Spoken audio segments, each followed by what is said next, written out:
ஒரு பெரிய வனத்தில் ஒரு பறவை கூட்டம் வசித்து வந்தது. அதில் சில குட்டி பறவைகளும் இருந்தன. அந்த குட்டி பறவைகள் கூட்டத்தில் ஒரு இளம் சிட்டுக்குருவியும் இருந்தது. அந்த சிட்டுக்குருவியின் பாட்டு மற்ற குட்டி பறவைகளான அழகிய கிளிகள் மற்றும் கம்பீரமான கழுகு குஞ்சுகளுக்கு அவ்வளவு கவர்ச்சியாக இல்லை. இது என்ன, இவ்வளவு சாதாரணமான பாட்டு, ஒரு சத்தமும் இல்லை, நிறமும் இல்லை என்று அவை சிட்டுக்குருவியை கேலி செய்ய ஆரம்பித்தன. அதனால் அந்த சிட்டுக்குருவிக்கு மிகவும் வருத்தமாக போனது.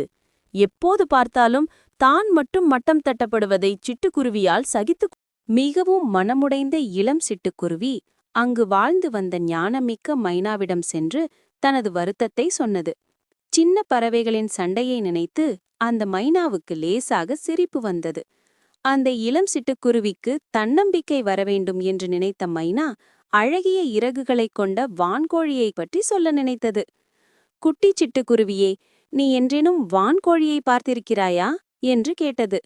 அதை கேட்ட சிட்டுக்குருவி, ஆமாம், நான் பார்த்திருக்கிறேன். வான்கோழிக்கு மிக அழகான வண்ணமயமான இறகுகள் இருக்கும். பார்ப்பதற்கு அவ்வளவு கம்பீரமாக இருக்கும் என்று வியப்புடன் சொன்னது. உடனே அந்த மைனா சிட்டுக்குருவியை வண்ணமயமான வான்கோழி இருக்கும் இடத்திற்கு அழைத்து சென்றது. அழகிய வான்கோழியே, நீ இவ்வளவு அழகான இறகுகளைக் கொண்டிருக்கிறாயே, உனக்கு உன் வாழ்க்கையில் எந்த வருத்தமும் இல்லையா என்று மைனா கேட்டது. அதற்கு அந்த வான்கோழி உடனே சொல்ல ஆரம்பித்தது. அழகிய இறகுகளைக் கொண்டு என்ன பயன்?